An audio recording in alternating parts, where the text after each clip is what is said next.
nama saya Fahdi Dani Putri dengan NIM 2200302082 dari kelas 31. Di sini saya akan menjelaskan tentang buku KWU yang 10 dan ke-11 yang saya buat. Yang pertama di sini ada unit usaha, cafe shop, produk atau jasa, food and beverage.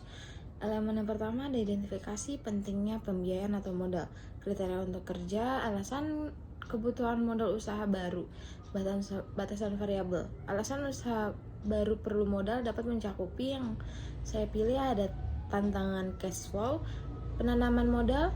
Yang kedua ada diidentifikasi sumber-sumber modal personal diidentifikasi. Sumber-sumber modal personal dapat mencakupi dana pribadi pendiri. Terus yang kedua yang saya pilih adalah sumber bootstrapping, menemukan cara untuk menghindari kebutuhan pembiayaan atau pendanaan eksternal melalui kreativitas, kecerdikan, penghematan, pemotongan biaya atau cara apapun yang diperlukan.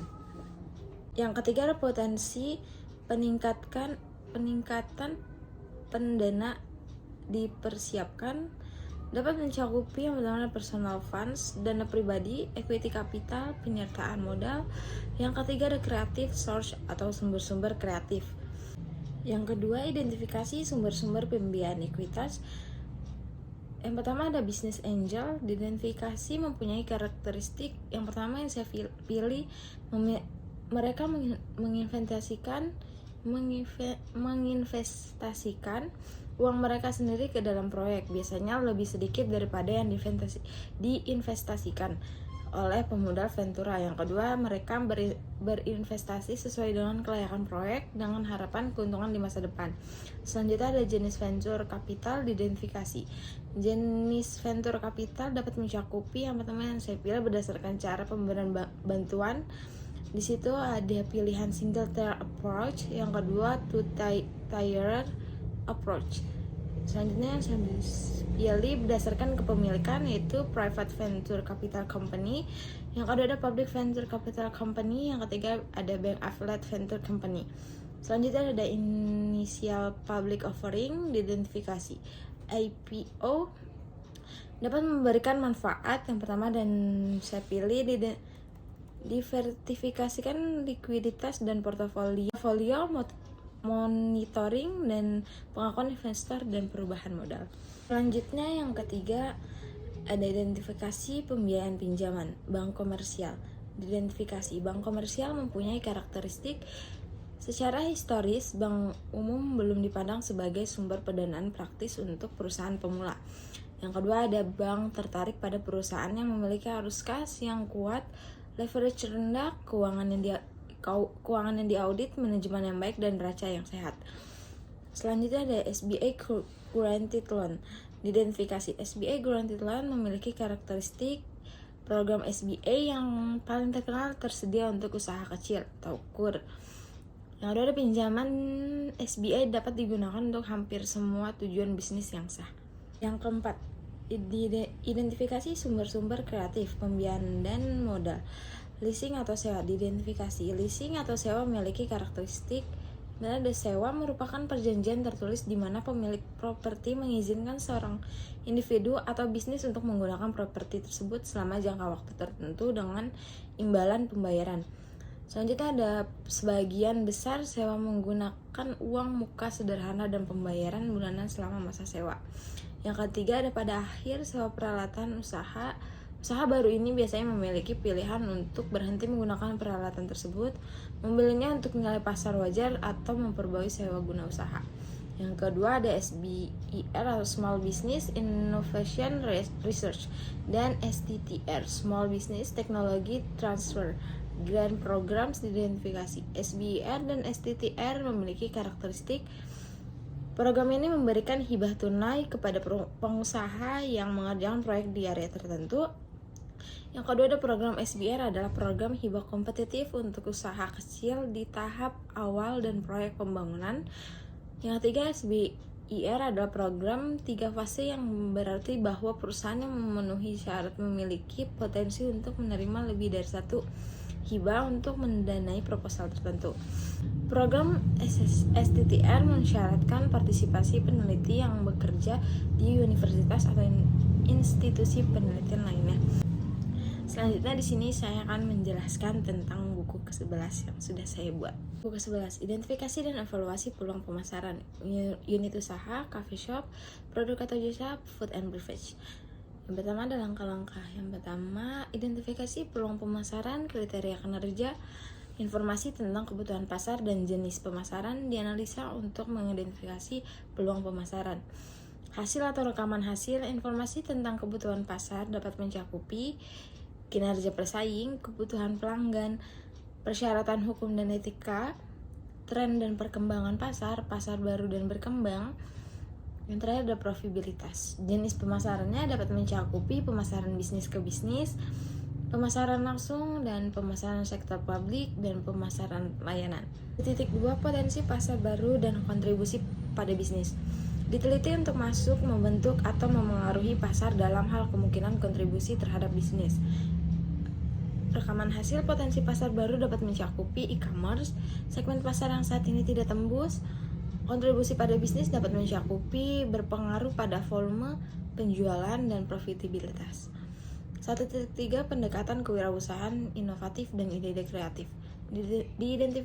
Diidentifikasi untuk aplikasi bisnis potensial mereka dan kembangkan menjadi peluang pemasaran potensial.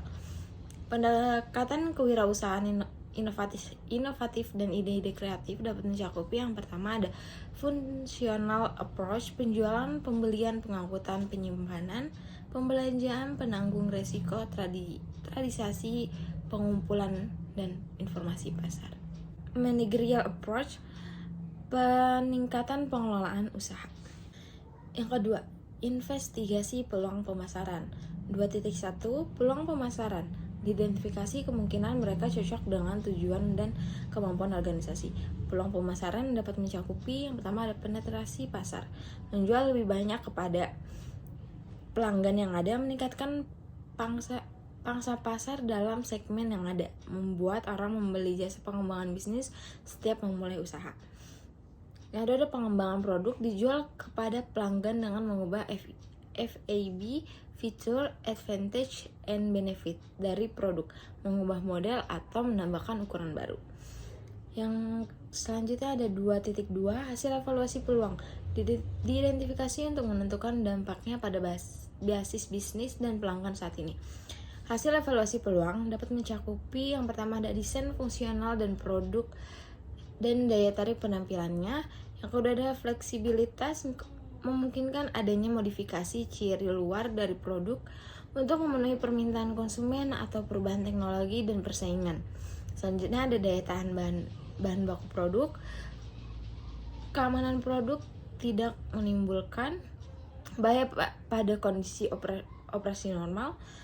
Selanjutnya ada kemudahan dan biaya pemeliharaan yang rendah, standarisasi, kemudahan untuk diproduksi dan diproses, kemudahan untuk ditangani. 2.3 Kelayakan finansial dari setiap peluang pemasaran dinilai berdasarkan faktor eksternal, biaya, manfaat, risiko, dan peluang. Kelayakan finansial dapat mencakupi faktor eksternal, kode praktik, kebijakan dan pedoman, peraturan, dan undang-undang yang relevan, biaya, manfaat, risiko, dan peluang. 2.4 Kemungkinan strategi pesaing potensial. Diidentifikasi dari pesaing dengan produk atau jasa yang sama.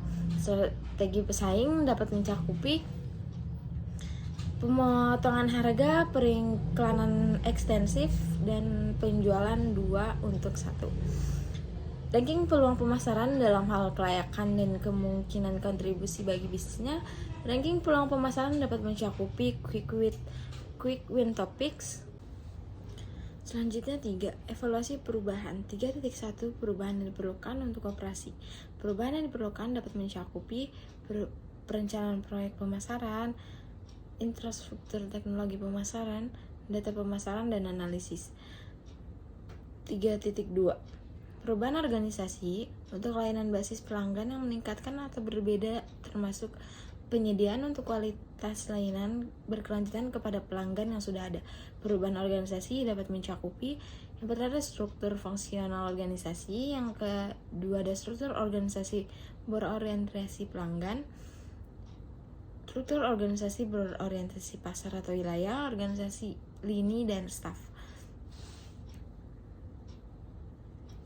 Dan terakhir ada struktur organisasi berbasis produk. 3.3 Perkiraan dan kebutuhan sumber daya untuk operasi dapat diubah. Untuk operasi yang diubah, perkiraan kebutuhan sumber daya dapat mencakupi biaya distribusi, kedua ada peralatan, biaya produksi dan biaya promosi, penelitian dan pengembangan. 3.4 Komunikasi kelayakan membuat perubahan pada operasi saat ini kepada pemangku kepentingan utama. Komunikasi kelayakan, kita memiliki manajer, tenaga pemasaran, pemilik, dan staf produksi, dan terakhir ada pengawas. 3.5 Dokumentasi peluang pemasaran yang beridentifikasi dan perubahan yang diperlukan. Untuk linknya sudah diisi. Sekian dari buku tugas yang saya sudah buat. Kurang lebih mohon maaf. Wassalamualaikum warahmatullahi wabarakatuh.